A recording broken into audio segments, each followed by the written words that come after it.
আসসালামু আলাইকুম। চাচি কেমন আছেন?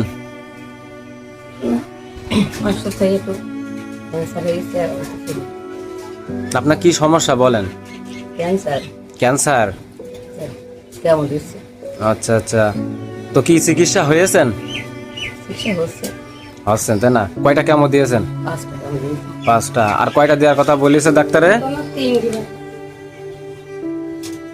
হুম, 3টি বাকি আছে। তে এই 3টি কি দেওয়া হয় নাই? কি কারণে দেওয়া হয় নাই?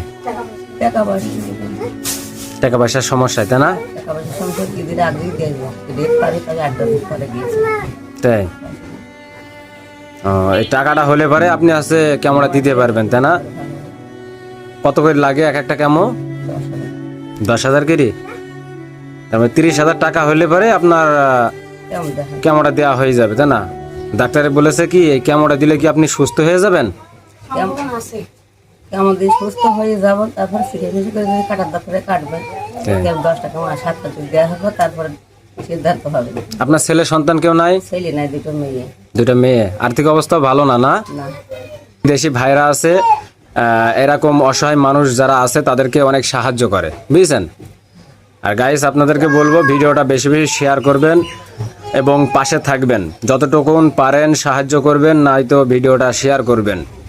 আপনার একটি শেয়ারে হয়তো আমার এই চাষির জীবনটা অনেকটাই ভালোর দিকে যাবে। তা আপনি দেখাচ্ছেন কোন জায়গাতে?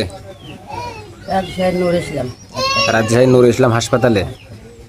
ও, মাথার চুল তো মনে হচ্ছে সব শেষ, পুরো তেলা হয়ে গেছে। এটা দেখানো যাবে? অল্প থাক থাক থাক। এটা মানে উঠছে কি ক্যান্সারের আগের থেকে উঠছে না কেমো দেওয়ার পরে উঠে গিয়েছে? কেমো দেওয়ার পরে উঠে গিয়েছে। আচ্ছা আচ্ছা। তো গাইস, আপনারা স্ক্রিনে আপনার নাম্বার দিয়ে দেবো, ঠিক আছে? স্ক্রিনে নাম্বার দেওয়া থাকবে, বিকাশ নাম্বার দেওয়া থাকবে। আপনারা যদি প্রবাসী ভাই এবং কেউ যদি কোনো সংস্থা থেকে যদি সহযোগিতা করতে চান, স্ক্রিনে দেওয়া নাম্বারে আপনারা যোগাযোগ করবেন। আমি এখন আছি চুয়াডাঙ্গা জেলা, দামোহরদা থানা, হোগলডাঙ্গা গ্রাম। আপনার নামটা যদি বলতেন। আপনার নাম কি? আলিয়া, তাই না? আর চাচার নাম? নূর ইসলাম। আচ্ছা ঠিক আছে, দেখি আমি কতদূর কি করতে পারি, ঠিক আছে? দেখা যাক, হয়তো অনেকটা সলভ হয়ে যাবে আমি যতদূর জানি, ঠিক আছে? তো ভালো থাকবেন। আসসালামু আলাইকুম।